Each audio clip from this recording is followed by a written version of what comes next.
uh, all right.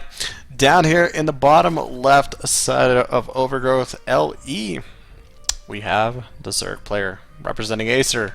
It's Scarlett. That time around, like I said, man, I thought it was going to be the dream to have that fourth hatch up right then and there, but at the same time, you got to be very aware of your game scenario. Like, if I need to look over the replay, I wasn't very attentive during that game in terms of obsing, so I didn't see how much scouting she was able to get done. Because it definitely seemed like that Immortal Sentry Stalker attack came a little bit to her as a surprise. Or at least how quick it came. Because SaroVati, once again, was able to get a natural up. He was able to get a pretty quick third base up as well. So he had fairly fresh econ. And only one immortal, too, as well. So that's one of those things where I'm like, I wonder if she saw it. I thought she was going to... if she thought, you know, he was going to sit back. It really just depends on the player.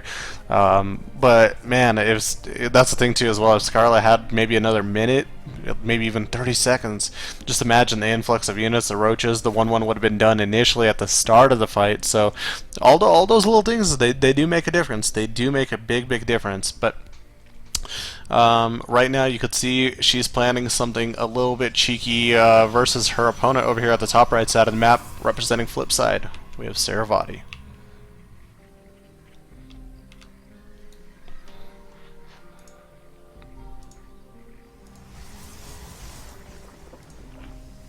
Now, for SaroVati, that's a little bit more along the lines. Like, SaroVati does have a little bit of an obsession, I guess, with third bases. He got it up, but at the same time, you have to admit that from the start of the game to the very end, it was run very efficiently for him. It worked out well.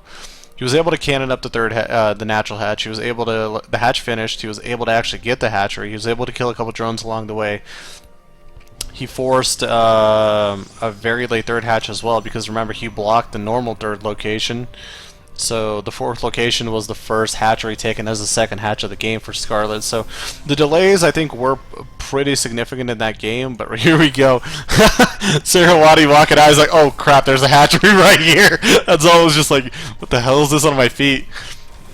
Just now, Scarlett, she technically doesn't have to produce anything out of the hatchery. It could be just as a block, because right there, what this is going to do is just going to block this Nexus forever. Second all does come out, and with the help of the Mothership Core, it is quite a bit of DPS. We'll eventually be able to take it down. We'll see what comes out of here. Is it going to be an Overlord? It is going to be an Overlord, so I guess saving herself the trouble of sending one across the map. And a few lings underway as well.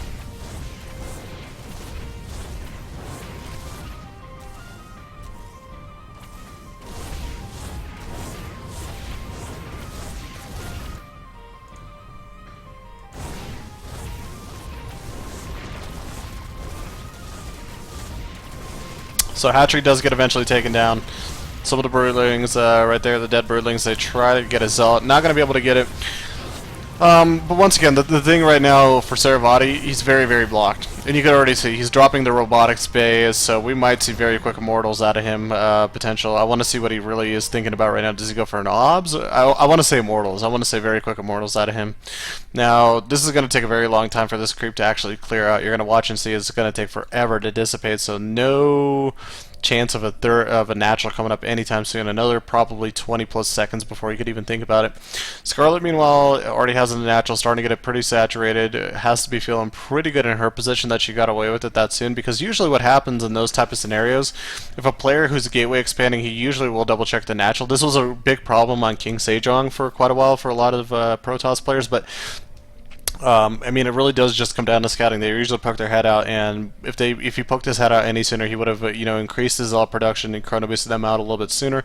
Really focus down on trying to take that hatchery out and even force a cancel, because that's a really big deal. Instead of the hatchery finishing alone was just big enough.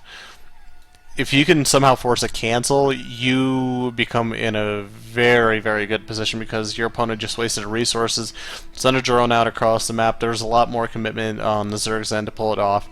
And now, just now, we see that natural coming up. So, but the thing you got to watch out for, though, Immortal #1's out, and this is one of those scenarios where we could see a very strong mortal 2-base sentry all in with heavy mortals. It might not be as strong, but it's going to be very thick. It's going to have a lot of muscle. It's going to have those big guns. Meanwhile, on the other side of the map, those couple zealots that we saw earlier with that Mothership Core coming across the map, the Mothership Core actually doesn't have enough. Mothership Core doesn't actually have enough energy to recall. So if these queens are actually able to somehow get one more poke at it, gets it. Zealots down, Mothership Core down, queens live. That's big, and a third hatch underway. Ooh, this is going to be interesting. This is going to be interesting. Now, second immortal does walk out. Now, the one thing you got to realize too as well, sometimes sentries can make up for a lot of things in their life. Think of I'm gonna think of a really shitty example. As a guy, you know, why do guys buy muscle cars? You know, why do guys buy muscle cars? You know, Corvettes and all that stuff. You know, usually. This was an actual study that happened, by the way. I'm not actually gonna as bullshitty as it sounds. I'm actually not making this up. There was a study that, you know, guys that usually buy really fancy cars, they are trying to make up for, you know, something that they're missing in their life, or, you know, something that might be a little bit inadequate. We'll leave it at that. We're not gonna go to rated X here on this broadcast today, but. That's another one of those things, man. You know, you get the three immortals that are very beefy. The sentries are gonna make up for a lot of the inadequacies. I don't even know what word I'm looking for right now. They're gonna be able to cut up, and if they keep the immortals safe, the immortals are gonna be the units that just do the work. Now, instead of getting the third immortal, SaroVati decided to go for the War Prism, and the War Prism is a wonderful forward pylon that can't get broken down, of course, by ground units, so it's always very valuable to have around. SaroVati is going to be heading over here to the third hatch. You can see already Scarlett preemptively pulling the drones back inside the natural. We'll see how much potential damage SaroVati has in him right now. Looks like the Lings, what are they doing right now? Scarlett drops the third hatch over here on the left side. Is she going to try to go for a surround? She pokes the high ground. She'll spot a pylon, but eventually this hatch will go down. Indeed it does. And SaroVati's just going to pull back, and in a sense, does this mean it evens up the game? It's not too bad. It honestly isn't too bad. Now, this is pretty cool. We'll see what SaroVati plans to do. He's got the double immortal drop with the War Prism. Instead, he actually decides just to recall him back home. Huh, okay. Interesting. Well, he still has a lot of time to develop. We see the Colossus underway, the +1 upgrade just about finished up, Stargate getting involved in the action as well. At this point in time, I would expect to see a third base coming out from SaroVati, just due to the fact that, you know, the longer you can't delay too long. Like, your initial natural Nexus was delayed for quite a bit, so you got to, at least at worst by the 12-minute mark, try to or attempt to grab your own. Meanwhile, during this time, SaroVati will be doing the double immortal drop. We'll see if he maybe decides to check in on this newly built third hatch that's about to finish up, because these immortals land, they actually could take out the hatchery. But instead, he's going to head on into the main. Remember, no spore crawlers over here, just drones and queens. So, where are all the defenses? The Hydras are back at the natural. They're trying to rotate on over. We will have some losses. Maybe the queen will fall. Lifting up. Oh, you got to watch out. That's the thing you got to watch out for. You cannot lose the War Prism. 2 mortals. If he loses the 2 mortals, that's going to be devastating, and he will lose them. Oh, good snipe by Scarlett right there. That hurts. That even hurt me watching that.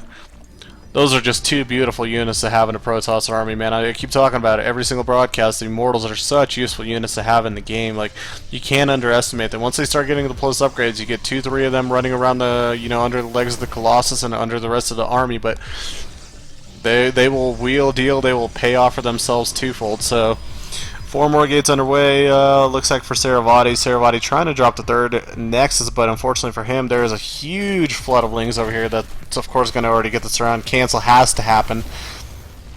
We'll let the pylon finish though. Drops 1 preemptive force field, I guess. He's got to be a little bit careful here though. Now for Scarlett, she can probably continue pushing on in by losing those 2 mortals. SaroVati has basically lost a majority of the beef and the chunk of his army, and again, once again, another surround coming on through. He's going to have to cancel the third base. He's going to have to cancel the gate, cancel all that was trying to build right there. 3 Colossus that are out on the map. They do need to catch up and try to help out, but already a lot of these sentries are going to be using up a lot of their energy, so it's going to leave these Colossus naked. So Scarlett for now will pull back. If she continued fighting, she probably would have lost all the units, but at the same time, she does have to probably be pretty happy where she's at in the game. She forced a lot of sentry loss, a lot of energy loss on them as well. Third base double canceled as well. Third time trying to come up right now. Meanwhile, back at home, fourth hatch, the newly, well, former third hatch, fourth hatch now, build up.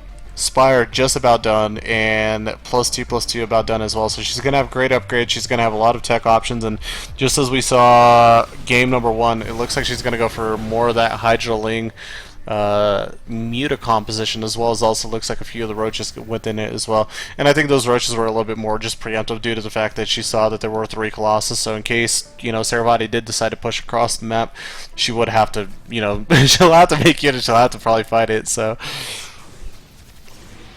It's like, oh yeah, 3 Colossus now. We'll just take them with Lings. We'll take them with Lings. I saw that happen. I think it was Hendralisk. Was it Hendralisk? There was some Zerg that just like flooded Lings on top of Colossus and just broke through on him. No, it was Fenner actually. It was Fenner from Root. It was funny. He just flooded with like Hydras. Hydras kept fighting for whatever. Hydras kept fighting like the Zealots and all the ground army that was there. The Colossus were microing back, and the Lings just ran by the whole entire main army, the Protoss. And just it was goofy watching these Lings just chase down like 4 or 5 Colossus and able to get surrounds on them, just gnawing away at the legs. It's like if you guys ever watched Lord of the Rings, the second movie, the Two Towers. Was it Two Towers? No, it was number 3. It was number 3. It was number 3. Return of the King. We're just like those war elephants. That's what it reminded me. The Colossus were like the war elephants, and like all these little things are like jumping on top of them, like trying to hack away, trying to bring the war elephants down.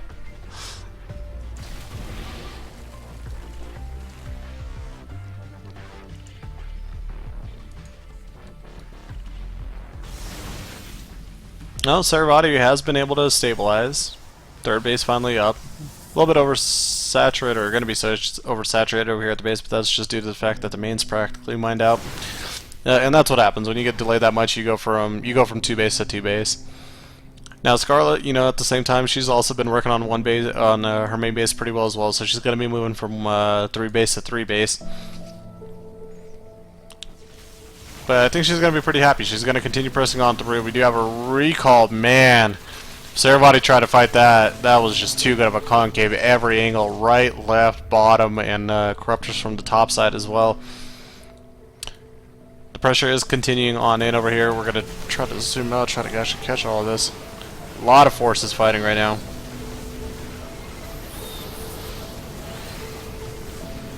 And I think Scarlett... she can break through. There's hallucinated Colossus, so it doesn't matter really about the hallucinations. The problem is, once the actual Colossus fall, now it's just going to be Stalkers trying to face off against Roaches and Hydras, and there's a lot of DPS within this army. Now, Blink Stalkers actually do have the potential to push this back for now, but with reinforcements coming, you see 18 Hydras, you see 16 Roaches in production as well. These even trades are only going to make it more favorable for Scarlett once the reinforcements do come across the map.